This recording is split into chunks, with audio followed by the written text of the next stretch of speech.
Hey folks, George here again. Today we're going to talk about a different philosophical question that I think is important to a lot of us. And that question that John Chafee poses to us in chapter 4 of his book is, are we free? Are we free? Here's my pushback against this question a little bit. As we've been having these philosophical discussions, I think it's way more important and way more fundamental to ask the first question, a prior question to are we free?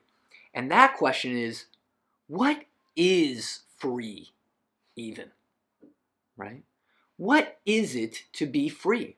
What is freedom? What is free will? And it's that question that I want to engage with first, except that nobody here really answers that question very clearly. And it's our job as philosophers to try to dig a little bit deeper below the text, below the readings, and try to tease out, oh, this is what they're saying when they say, yes, we are free, or no, we're not free. This is what they really mean about what is freedom, right? And when we do see that question, I think we'll be able to divide up the question quite a different way, in many different ways, than other philosophers do sometimes, especially John Chafee, the author of our textbook. So as we're going through these works, let's try to keep that question in the back of our minds. What is freedom? It's really fun because this is a philosophical question that is frequently forgotten in other sorts of philosophical issues as well. For example, many people will say, is there a God? Wait, before we answer that question, what is this thing called God? What do you mean when you say God? Because how you answer that first question may have a big impact on how you answer the next question. Is there a God? First, we have to answer, what is God? And so in this situation, we're not going to talk about God today. Maybe in the future I'll create a philosophy of religion series. But for now, we're going to merely ask the question, are we free? But keep in the back of our minds, what is free will? What is it to be free? Because how we answer that question might affect how we answer the later question, are we free? The other thing that we have to get clear on when we discuss this question, are we free, is its relationship to political freedom. Right? Now, I do intend to do a moral and political series sometime soon, but not yet. However, those kinds of questions are not the exact questions that we're asking here. You'll see by the end, on the next discussion that I have, that this is related. Political freedom is related to the question here. But I think the questions that we're asking here are more closely related to metaphysical freedom. That is, what is the nature of human experience? What is the nature of a human being? Is it in the nature of a human being to be free or not? Right? This is a more metaphysical question. Of course, it is related to the political question, but I want to set that question aside for a quick second. The third consideration that I want us to keep in mind before we really dive deep into this is, why is this question so important to us? Right? Well, it seems important to me, at least, because I like the idea of improving myself. I like the idea of transforming myself, and not just myself, but other people too, and helping other people learn and grow. I also am very interested in the question of moral responsibility. Is this person good, and shall we applaud this person for being good? Is this person bad, and shall we punish this person for being bad? That is a question that's very important to me. I want to applaud good people and punish bad people. And it seems like that point is very closely related to free will. Can we do this with or without free will? I want to make the world a better place. This is just me. I want to improve the world. I want to help people flourish. Right? Perhaps my own children, perhaps other children. And those questions are all closely related and perhaps even dependent upon the question, are we free? And that's why that question, the last question, are we free, is so important to at least me. So let's see how we might engage with this question. First, I want to examine two opposing sides to Chaffee's question, are we free? There are determinists who say we are not free. And then there are indeterminists who say that at least sometimes we are free. At least sometimes, and in special circumstances. And it's those special circumstances that are most meaningful to us, by the way, too. Yeah? There is a third position that I'm going to talk about next time. And that position is called compatibilism. And the reason I'm going to wait to talk about that position next time is because I see them as having a completely different discussion than either determinists and indeterminists. I think the indeterminists and determinists are having one debate, and that compatibilists are over here having a completely different debate and talking about something completely different. That's why I set them off to the side, because ultimately I think that determinists and indeterminists are answering the question, what is freedom, in a similar manner. And compatibilists over here are answering the question, what is freedom, in a very different manner. And that's why they're having a different discussion. We'll see that next time a little bit, yeah? First, we'll take on the determinist position. What is determinism?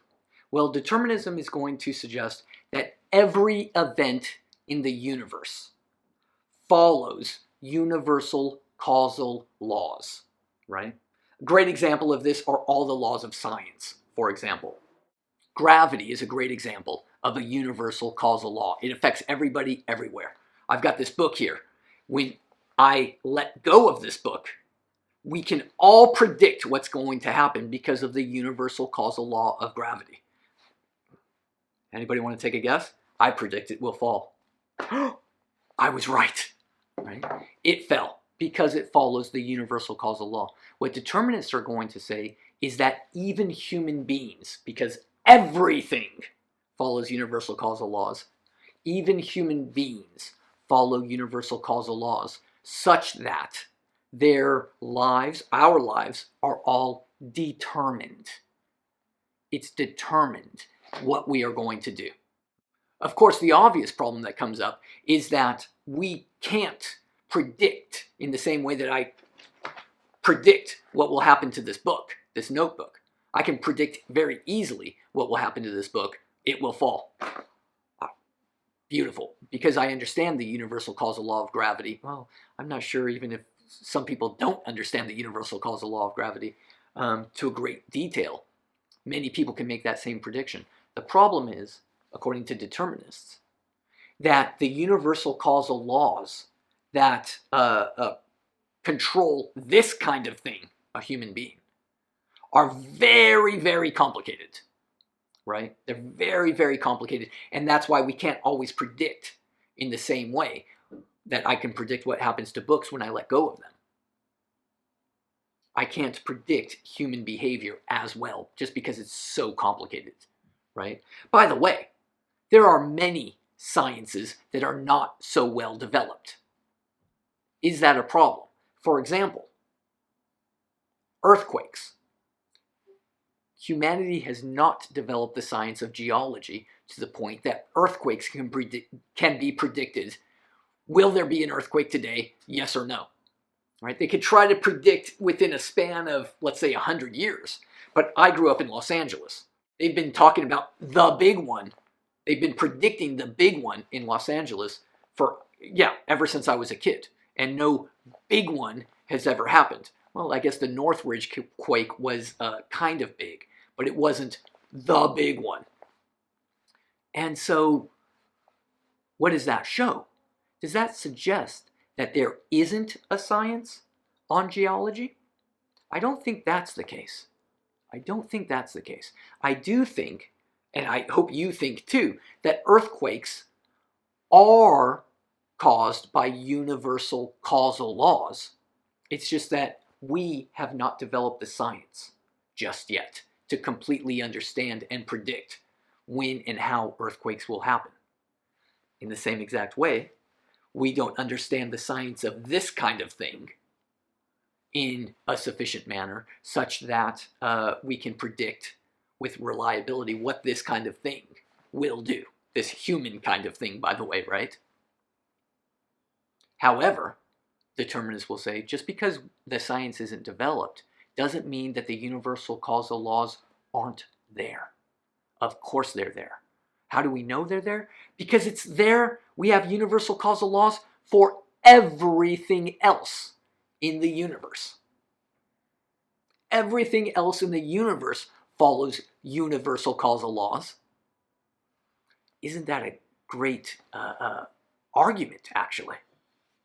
Right? This is an inductive argument where you look at everything else in the universe and you see universal causal law, the stars follow universal causal laws, volcanoes follow universal causal laws, right? The growth of funguses and mold follows universal causal laws. Comets, the moon, all sorts of things follow universal causal laws. Everything except human beings? That seems very unlikely to the determinists. And so determinists will say, come on, of course humans follow universal causal laws just like everything else. It's just that we don't know the science quite well just yet. By the way, if you disagree with this, then you are going to have to come up with some interesting theory about what makes humans so special that they are the only things in the whole wide universe that doesn't follow universal causal laws.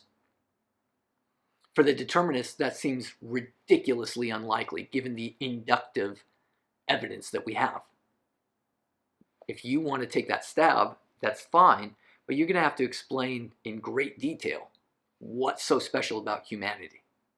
Right? Now, some people will suggest, well, because humanity was given this special magical power by God, let's say. Okay, perhaps that is a way to go about it, but that's got its own can of worms, doesn't it? Right? And not only that, but there are many religious beliefs and many religious sects that do suggest that humanity follows a determined path, that my path is already determined. So not all religions will even suggest that human beings are free. Keep that in mind, right? There are only, very few religions throughout that really talk about freedom. How do we feel about that? How can we prove or disprove? Are we convinced by that argument? Everything else follows universal causal laws? So humans will follow. Humans are just like everything else in the universe. Therefore, humans will follow universal causal laws too. It's an interesting argument. If you don't buy it, then you're going to really have to explain how humans are different from everything else in the universe. Now we'll move on to the next position, the opposing position. Whereas determinists say that everything is determined based on universal causal laws, including human behavior and human actions, indeterminists suggest an opposing view. They will say that humans at least sometimes can change the future. And this is what's interesting about William James right here, because now we're going to read William James's interesting argument for indeterminism, that not everything is predetermined in my life. He gives us slightly different definitions. He says, determinism suggests that there is only one possible future. And indeterminism says there's more than one possible future. Maybe two, maybe three, maybe four, but at least more than one. How is he going to prove that? So do we see what interesting philosophical tactic James has done there? He's slightly changed what determinism means. And by the way, no determinist will disagree with this. Determinists will say, yes, you're absolutely right.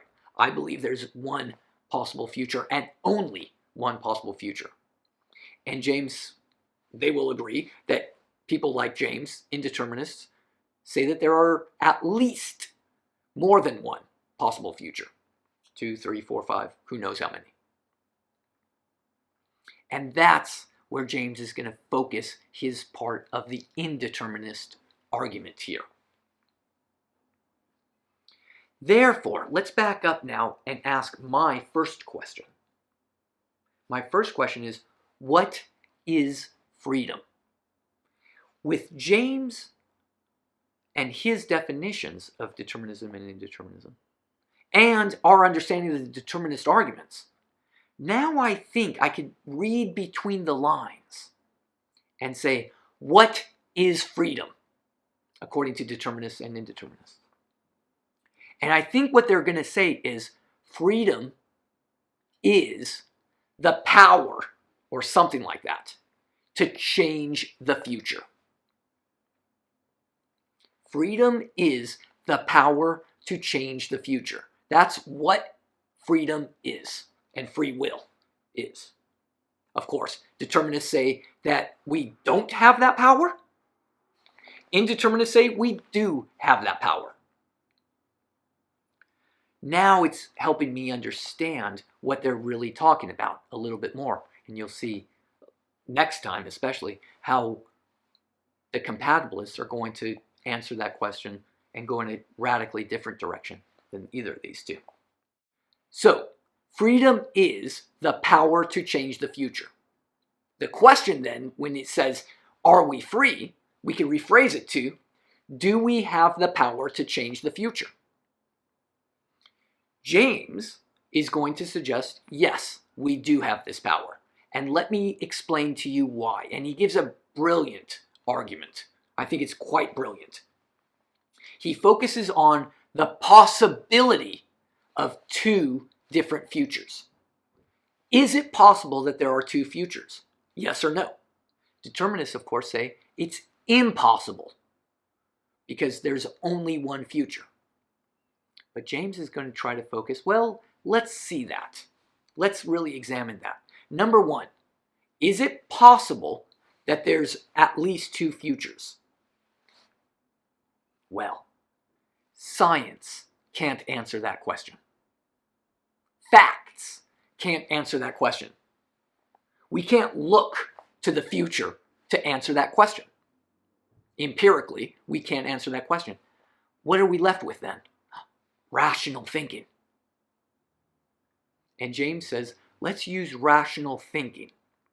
Because, by the way, determinists will agree. I can't look into the future either. And they agree that their argument is a mere inductive argument based on everything else in existence. They don't really see the future, and that it is only one. Rather, they have a belief, an inductive belief, based on inductive reasons. Well, James says, I've got my own reasons to suggest that there are more than one future. Let's examine.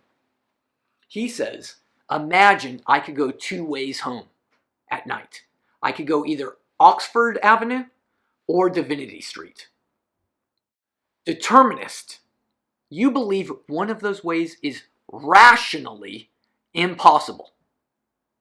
Because, by the way, you can't say that you could see the science or the fact of the matter. Therefore, you have to tell me which one is rationally impossible. James says determinists can't tell you rationally what's impossible or which way is illogical, to use a slightly different formulation. Which way is illogical for me to go? Determinists can't give you an answer to that. They can't explain which way is illogical. Therefore, according to James, since there's nothing irrational about either path, they're both possible. Neither of them is impossible. Neither of them is logically impossible. Therefore, they must both be possible. Therefore, there are two possible futures. Therefore, indeterminism must be correct and determinism is incorrect. Because both ways are possible. There are more than one possible futures.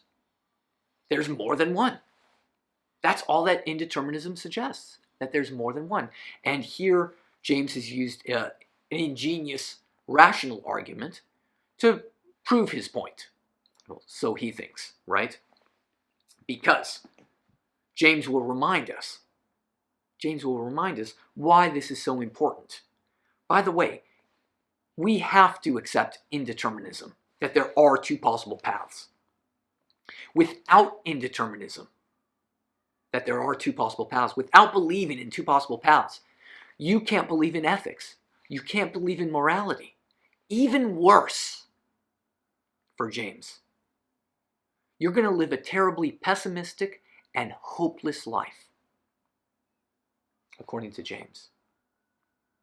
Worse of all, this is actually illogical, because nothing, when you really keep going to the logical entailments, nothing even makes sense anymore. Life is meaningless, and not just meaningless in this grand sense. Me talking right now is meaningless if it's all determined. There's no such thing as meaning. There's no such thing as logic. There's no such thing as anything, because there's only one path. There's no reason for anything. Or rather, there's only one reason, and it's got nothing to do with how we think. Our thinking is meaningless. So James suggests we have to believe in indeterminism. We have to believe that there's more than one possible future. How do we feel about James's argument right there? And how do we feel about the determinist argument earlier? My hunch is that James may not convince many determinists with that argument, right? However, at the same time, I think that many indeterminists like James are not going to be convinced by the determinist argument either, because they're both depending on something very interesting with their arguments, that the science will never be able to predict the future for us human beings, right? Determinists determinists think that there will be a science perhaps developed about this kind of machine. We just don't know it yet. It might take 1,000 years, maybe 2,000, maybe 10,000 years before the science of this thing, the universal causal laws, are discovered. But James's argument depends on there never being that science developed, because he says we can't develop this, we can't figure this out by the facts of the matter today. It's an odd sort of argument to me, though, because we say the same thing about earthquakes. Just because I can't predict how earthquakes happen, where an earthquake will happen, or when an earthquake will happen, does that mean that the earth has free will? That's an odd kind of free will, if you ask me, to say that the earth has free will, proven by the fact that we can't predict earthquakes. That's interesting to me. Another interesting question is in the determinist argument that says there's only one possible future. John Chafee includes, but by the way, there's this little thing called quantum mechanics, where little random fluctuations might happen that do create different possible futures. Let me talk about that for a quick second. Number one is that understanding of quantum mechanics really only happens on one kind of interpretation of quantum mechanics. There are a lot of interpretations of quantum mechanics, some of which do say there's still only one possible future.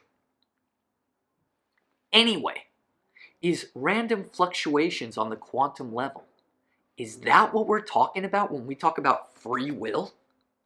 Flipping a coin is complete randomness? Is that what free will is? Complete randomness? That doesn't seem like any free will that I'm interested in having. Complete randomness. I want free will such that I'm doing what I choose to do for good reasons, not just by flipping a coin. I think there's a a villain, a Batman villain, Two-Face, who flips coins. Is he really practicing free will by giving his free will to the flip of a coin? My hunch is no. That's not real free will. That's got nothing to do with free will, actually. And so quantum mechanics doesn't seem to say anything about this, or really have any issue about free will or randomness. But doesn't that also illustrate that perhaps alternate possibilities don't really have much to say about free will either? Because that's all that James is really proving with his argument, is that it's not impossible that there are two possible futures. Well, a lot of philosophers have made a lot of money and been way more successful than I will ever be, just by talking about what the word possible even means. Our possible future, how real are possible futures? That's not a discussion that I'll get into today, but it is something that makes me think, wait, what does any of this mean? Is that what free will really is? Possible futures, more than one possible future? Or is there more to it? Well, we'll talk about compatibilists and also feminist analysis of free will next time. Bye-bye.